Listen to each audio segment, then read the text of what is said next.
Compañeros, welcome to another edition of the SQL Data Partners Podcast, episode 258. And as we are approaching the end of the Roman calendar anyway, we are looking forward to this final episode as we begin to bid farewell to 2022. I am joined, as always, by my co-host, Mr. Kevin Fiesel. Hello. And Mr. Eugene Meininger. Howdy, howdy. So two of the three of us are battling, right, the bugaboos that have gone, that are going around. And so hopefully you and your house are over that or not affected by it. But if you are, we're sorry. We are commiserating with you in the past as you go through it now. Yeah, you could tell that I was down because I didn't even take Carlos's Roman calendar comment as a way to interject how much I hate the fact that they make the months wrong, where October, November, and December, they just go ahead and add 2 months in the middle of the year. Go ahead, Augustine, do it.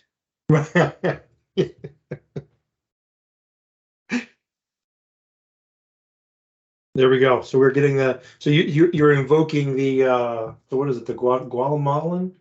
Maybe it's Venezuelan. I can't remember. There's a custom, right? So we actually did it at the house one year. You get this straw man. You get some clothes. You fill it with straw, and you put all your complaints in the into the straw guy, and then you set it on fire. On then it's a Festivus miracle. Yeah, okay. Well, maybe other folks have adopted it. One year we decided my dad my dad decided to put fireworks in the straw man, which was all fine and dandy until it started burning and then kind of fell over and started shooting fireworks at everybody who was watching. Yeah, that was the straw man's revenge. That's right. Oh, you think you got me? I got you. Yeah. So that was funny.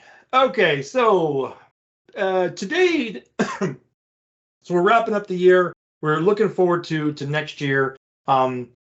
I do, from a technology perspective, would like to talk a little bit about the Cardinality Estimation feedback in SQL Server 2022. So this is really just a primer. Admittedly, did not get around to as many SQL Server 2022 topics as I would have liked. Right? We kind of started strong, probably started a little sooner, right, than maybe we could have, because the documentation wasn't there. And then when it finally became available, right, just life gets in the way and you get busy, right. And we weren't able to circle around to those as many as we'd like. So I'm hoping that in the coming year we can focus a little bit more on this. And all of a sudden I'm blanking on her name, Kate Smith. But Kate Smith put out a very interesting article that I thought was worth reviewing, and so we'll do that. But first, we do have a couple of shout-outs. Okay, more than a couple. Just a couple. So I think a lot of this is because I think we're still kind of catching up from Summit. And then, of course, we missed an episode. And so, yeah, anyway. So as always, right, we appreciate you reaching out to us on social media. So here we got Lee Morris, Charlie Wood, Kate Griffith-Lambeth, Stella Kramer, Adam Kohler, Tom Norman, Abdel Mahad Baca, Matt Gordon, Betty Mauro, Laura Vitali, Ann Vivian, John Moreland, Jamie Wick, Chris Wood, Martha Osorio, Bonnie Nevada, Joseph Branch, Paul Oster, Tim Gore, Sheriff Fox, Aaron Hayes, love Aaron Hayes, Jared Lamb, Chris Clark, Asuf, oh gosh, I don't know why I stopped. I just needed to keep going. Asfafuddin Muhammad, Amanda Neville, Jasmine F. Watson, Amber Gilwaters, Makenwa S. Francis, Nick LaFaro, Jason Klein, Alexander Villasenor. I feel like there's a Enya missing there. I'm going to say Villasenor. Linda Leslie, David J. Hinson, Justin Simeo, Rachel Odunui, Emily Zimmerman, Randy Baker, Rachel Anderson, Samuel Kamemer, John D.F., and last but not least, Douglas Pombo, who incidentally had a nice little, he said, hey, thanks for your podcasts. Reached out to me on LinkedIn, and he said, your episode on Polybase was very helpful getting me caught up. And I thought, oh boy, you're going to convince Kevin to write another book, aren't you, Douglas? First, no. Second, this proves that was not, it was last, but also best. Also best. Sure way to skyrocket to in Kevin's heart, right? Polybase or Node.js, not Node.js, F Sharp, right? Yeah, I was going to say. Yeah, I was like, what? Rocket you straight to the moon with Node.js. Get out of here with that. Okay. So, one of the things that came about, right? So this year they finally released at Summit, SQL Server 2022 became available. And I guess I should ask before we kind of get into the article. So in terms of maybe not other technologies, but things you're looking forward to or things you think you're going to be studying in the next year. What's your how are things looking for you both as of right now? Yeah, that's interesting because a lot of my focus right now is just figuring out all the life stuff to have the energy and focus to start studying more. But I think for me, I feel like the things that I keep bumping into with Azure Data Factory and Synapse keep coming up enough that I really should at least understand how that whole kind of data pipeline or data system works. You know what I mean? I feel like it's popping up enough that it's worth starting to get a little bit invested in that. But I don't know if there's one thing where I'm like, I have to learn this by the end of next year kind of deal. Yeah, there you go. Yeah, I guess we do see a lot of, and I'm sure I'm going to get the name wrong, but a lot more of the of the tables, the Synapse tables or the data tables in Synapse instead of using all the services, right? But kind of the processing of the Excel files and whatnot in Synapse. Yeah, I've definitely seen that on the rise, and it seems like a lot more folks are interested in that. So I would certainly second that. Yeah, what about you, Mr. Kevin? It's gonna be Medley, I think. What else is new? But yeah, right now, a lot of it is more Azure machine learning, Python related, more like practical implementations. Working on a couple of projects around that. I am also keeping up to date with Azure Synapse Analytics because each month there's a lot coming out for it. So just trying to stay ahead of the curve on there. And I'm sure 3 or 4 more things are going to pop out of the woodwork this year. Sure. This year being 2023, despite the fact that you're listening to this before 2023, unless you're listening to it after 2023, in which case we'll find out what I got wrong. Yeah. Yeah, no, I guess we haven't done that too often, but do we need to go back and the prognosticators, right, and see where we ended up from last year? Sounds like a lot of work, though. Yeah, I'd rather just declare victory. Yeah. Especially when it comes to weight loss goals and some of these setup things that Eugene was talking about. Yeah. Okay, so SQL Server 2022, right? Again, they talk about this being the most Azure enabled version, and we got a cardinality estimator change in, was it 2017? I want to say, was it, or 20? Well, there was 2014, I think, was whenever you had to flip the switch for whether you wanted it on or not, right? Correct. And then 16 was when it went mainstream. There we go. And there have been minor changes, but you had 14 was the major change. Right. Oh, there we go. So 14 was a major change. Okay. But again, right, it was still kind of backwards compatible, right? And again, in 2016 they changed it. Of course, I think you're migrating databases, anyway, you still have to do flip some switches and whatnot. So they continue to make some changes here. Now, what is interesting in this post that was put out, there's not a lot of pieces in terms of how they're going to implement this change, if that makes any sense, in terms of brass tacks of like, okay, based on these assumptions, right, then this is the way that this, again, it's all query store, right? So when we talk about cardinality estimation and the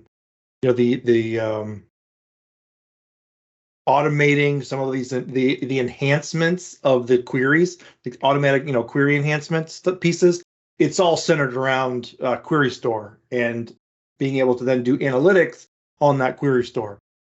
And so I thought it was interesting that this blog post. So the cardinality estimation feedback, which I think is the term that they're using for the process of ultimately looking at the what's in query store and then doing something about it, right? And so there were three pieces, and so again, so for us knuckle dragging Neanderthals, it's always interesting to me just to kind of see, because there's just enough here to kind of help you understand some of the assumptions that get made, but it's not so overwhelming that you feel like you're reading a white paper and you're like, I give up, right? And so she goes over three assumptions now, right. and maybe even go ahead. Did you want to say something, Gene? Oh no, yeah, I was just agreeing. Good. Yeah. So again, like we like to do. So if you're new to the environment, right, let's just go ahead and cover some of the basis. So again, when SQL Server gets a query, it needs to figure out how it's going to give that to you, right? And it creates a plan. It uses the cardinality estimator, which Kate, I'm reading directly from the blog now, right, is the process used by the query optimizer to estimate the number of rows returned by a query or a subpart of a query. Okay, so this is the nitty gritty of how am I going to get this back and approximately how much data do I think needs to get returned, right? And this then informs the work that I'm going to do. So one of the interesting things here, and they allude to, is that there's going to be more and more flexibility in the cardinality estimator, right? We already saw so some of that, like even the different databases can have different versions, right? Whereas there's compatibility level, right? But it appears that you're going to be able to tune that even further as to the cardinality estimation. But her focus of this blog is the assumptions of the model. How do they come up deciding how many records you're going to use? And she goes over three, right? So the first is uniformity. So how similar is your data across what's there, right? Or let me rephrase that as saying, suppose that you've got some space. Your data ranges from 0 to 100 or 0 to a million or A to Z, whatever that space may be. Lay it out like a number line. The likelihood that you will fit a data point or that a number of data points will fit in any single space is equal. So you have essentially the probability of having an A is equal to the probability of having a Z is equal to the probability of having an L. Every one of the steps in that histogram has the same likelihood of occurring. Now I'm definitely simplifying factors because I just started talking about steps in a histogram. So it's not just the letter A, it's really a range. And we break up our data set into up to 200 specific ranges, where the database engine figures out what it wants to choose for those ranges.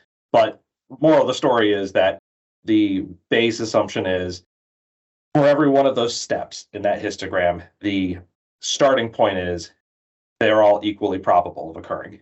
Right. And this is then important because that number then determines how many pages, how many data pages we think we're going to have, SQL Server has to review for you to get that information, right? And so the selectivity of that, so you can have, so uniform data, right? It's all the probabilities, right? To use that word, is all evenly. Or there's non-uniform data, right? Where I've got, my vowels, right? If I'm doing, Jeopardy or whatever, right? The number of letters that get guessed, right? My vowels are going to be much higher than, some of the other, consonants like Z's and Q's and, things like that. Yeah. Now, before you go too much further, I do want to note that this is one of those assumptions which is often not true, but in practice, it doesn't make too much of a difference, and it simplifies things. We may look at it and say, well, most of my tables are skewed in some fashion that along some dimensions, we have a consistent skew where I've got a big customer and then small customers. So you have that one big customer whose data can skew. Couple of things on that. Number one is that only matters to the extent that, that if it's by customer ID is your first item, is your first column in the statistic. So if you happen to have a statistic that's on price, or a statistic that's on description, or a statistic that's on weight, the fact that you have one big customer and a bunch of small customers doesn't actually lead necessarily to any of those other columns being skewed in stats. The other part is, even when you do have one customer which is skewed, it doesn't necessarily lead to a bad outcome. I know that we start thinking about parameter sniffing issues, and we start thinking about that density problem. But as far as stats go, it's not necessarily going to cause an issue, and often will not, stats-wise. So just wanted to call that out, that this is not a dumb assumption. This is not a lazy assumption. It is reasonable to start with, and thus it's interesting that in specific cases there will be a change. Sure. Well, so it is interesting that they do say that we're assuming that they're, for the most part, other than certain scenarios, for the most part, we're assuming non-uniform data. But one of the things they're going to introduce here is basically this idea of, so uniformity is one of the things that they are going to start testing, if you will, right? It's like, hey, we're making this assumption, let's run it, assuming the number of pages that we're gonna get. Okay, now let's run it again, or when the query runs again, we may test it with a different assumption and see if that results ultimately in a different amount of pages being read. And so again, I thought this was interesting, how they were, again, it doesn't necessarily go into all of the pieces there, but in terms of what assumptions they were making, I thought it was interesting, and insightful there. Okay, so the next one is independence. Okay, and so the idea is you have two, so in your where clause, right, you have two predicates. Her example is city and state. So your city is Seattle and your state is Washington. So the question is how closely correlated are those two predicates? And there are, again, some assumptions that get made in terms of how they're going to go about it. Right. So basically, the assumption is a naive one. It is independence. It says that, okay, right, your two variables in your predicate will be completely separate. In practice, we know that there are collinear variables. So city and state are collinear. If you specify a particular city, then most likely you will get a particular state. And her example of Seattle, I believe there are other Seattles in the U.S. There are other Columbuses in the U.S. than Ohio, but none of them matter. Sorry, Georgia. Yeah. But you can think of other inputs where if I have some sort of function that I can apply to get from one to the next, that's highly collinear. If I have some cases where maybe it's not as direct a relationship as you think of, but I may have maybe what aisle an item is placed in and its price. And then certain items with extremely high prices may show up because, that's in this one aisle of the store. And so we end up having a little bit of a dependency that we can define, even if there's no logical explanation for why it has to be. So what this does in practice is that in some cases, when you have that collinearity, you are believing that you'll have fewer rows than you really will have. So because the correlation is tighter, right? Yeah. Exactly. Because if I expect that there are 100 rows that have Seattle, and I have 5,000 rows that have Washington, and the likelihood of Seattle is X percent, the likelihood of Washington is X percent, and I multiply these two together, then my cross probability is whatever. But then we realize that, well, no, because I shouldn't be multiplying the probability of the state and the probability of the city, knowing that the probability of the state being Washington given the city being Seattle is 1, assuming that that is true in our data. In that case, when we do that multiplication, we're multiplying in a factor that shouldn't be there. And so instead of expecting 100 rows, we're expecting 3 rows. And now the query plan may be different. Right. Yeah. So again, so that this idea, this model assumption of independence is what they're using, right? And now they're going to implement some ideas or some concepts in which, well, hey, what happens if we tweak this, right? So basically, you have several predicates in your queries. That's going to be another way that they're going to start taking a peek, and you might see some changes, right, in how your query performs as a result. And then the next one, or the last one, is containment. And again, I thought this was interesting, but it was the concept that, particularly when you do joins, the concept is this data, do they really match? And I guess I used the word join, and I shouldn't do that. So generally, it's assumed that, hey, you're going to join these two tables because there is some relationship, and that you're going to find data in one that will also be in table number 1 and also in table number 2. And so one of so for example, sales and returns is the example that that she gives. So is it reasonable to assume that all of your returns are going to be in sales? Hopefully. Right? What's that? I said hopefully. Hopefully, right? Yeah. Yeah, really. There is that. What's the so in my college, Nordstrom's, right? It's the famous story of customer service at Nordstrom's. Is the guy who returned 4 tires, and said, "Hey, these tires don't work for me. I need to return them." And the clerk said, "Well, are you sure you want to return them here, sir?" And he said, "Yes, sir, I do." And so he returned 4 used tires to Nordstrom's. And that was the example of great customer service. Anyway, I digress. So, but this idea again, I thought was interesting in that we're making some assumptions.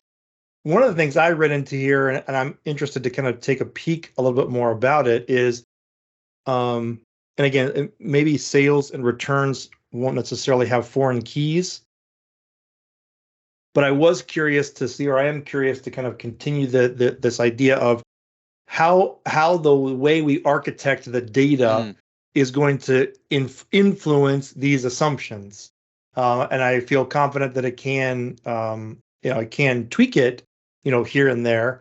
But obviously, if there's no relationships, the way that we write the query, SQL Server is going to make some assumptions, and then obviously with the data, the way the data goes, and as they keep track of these queries, they're going to recommit. So one of the things that I thought was interesting, she says here, when the query is executed again, we try out the other model, and if it is better, we persist it with a query store hint and use it for future executions.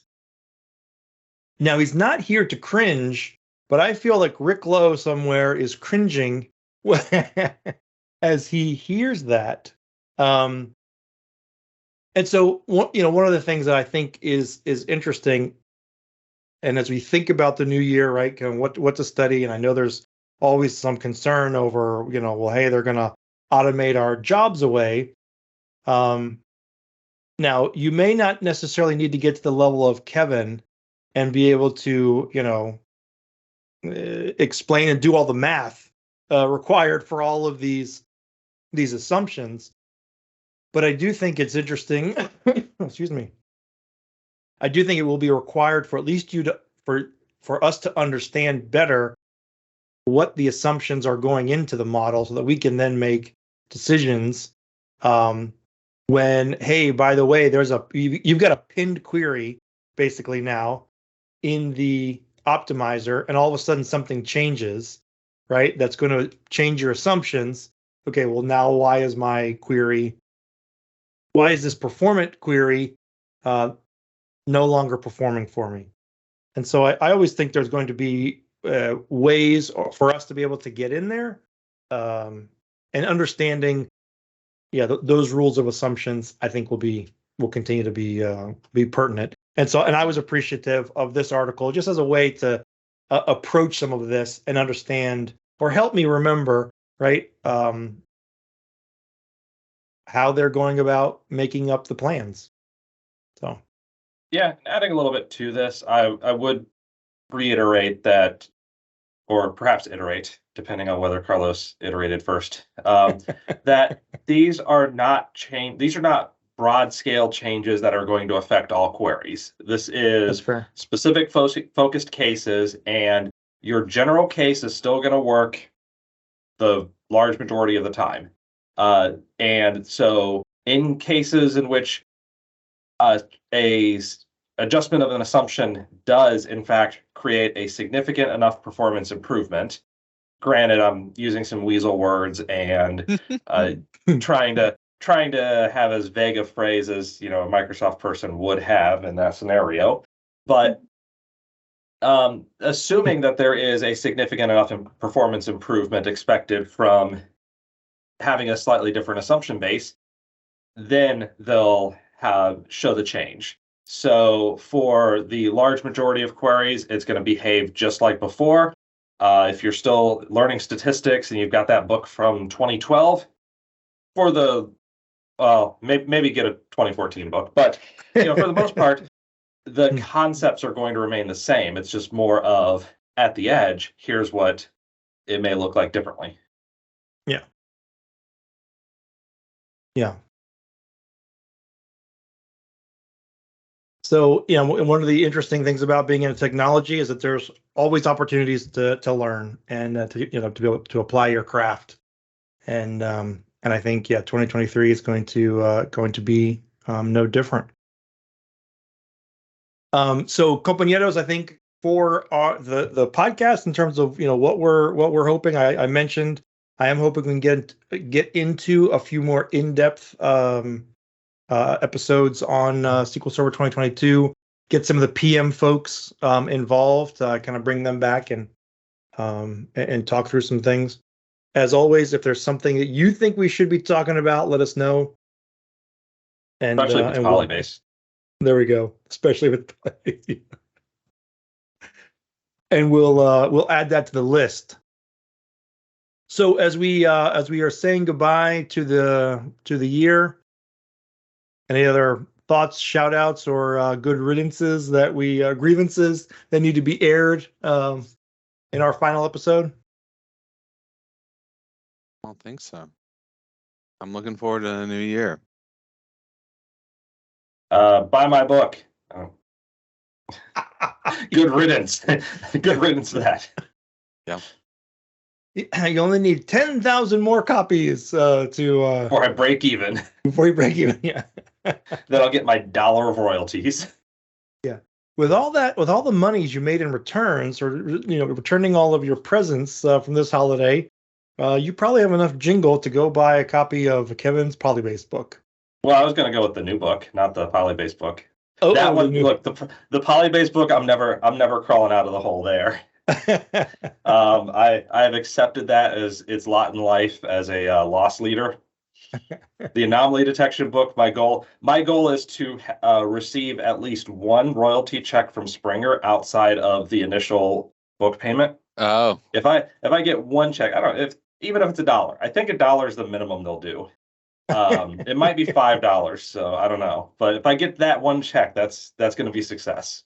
Okay, anomaly detection. We'll have to make sure that link ends up in the show notes. They're not running an end of year special, Kevin, right? Yeah. I don't think so. Not anymore. They had a huge Black Friday sale, but it's a little late for that. Even for people who aren't listening a year in the future. Yeah. Okay, very good. Well, I think with that, we will bid you a very safe and joyous New Year. Thanks again for tuning in today, compañeros. We do appreciate it. And as always, we'd like to hear from you. If folks want to reach out, how can they do so, Mr. Eugene? Yeah, you can find me on Twitter and Mastodon currently. So at SQLGene and at SQLGene at techhub.social.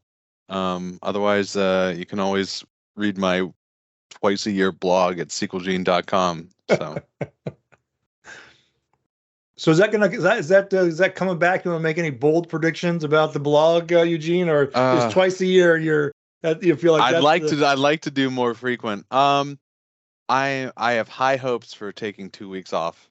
I have high hopes. I'm going to come back full energy, Eugene's in vacation mode. He cannot see anything beyond that. 2023 doesn't exist. Nothing exists. Doesn't exist, right? Not until vacation has ended. Okay, very good. And Mr. Kevin? You might actually find real social media contact info in the book. So buy 2 copies of it just in case. Just in case you get half of the info in one. That's right. It may never be seen again. Right? Yeah. Historical purposes, you might need it to rebuild civilization. Okay, compañeros. You and all of a sudden, let's see. So you, like Douglas, can reach out to me on LinkedIn. I am at Carlos L. Chacon. Just let me know that you're a listener. I would appreciate it.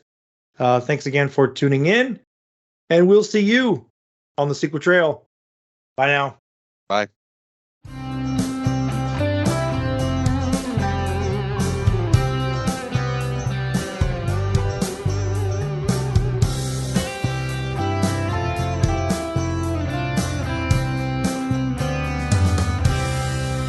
SQL Data Partners.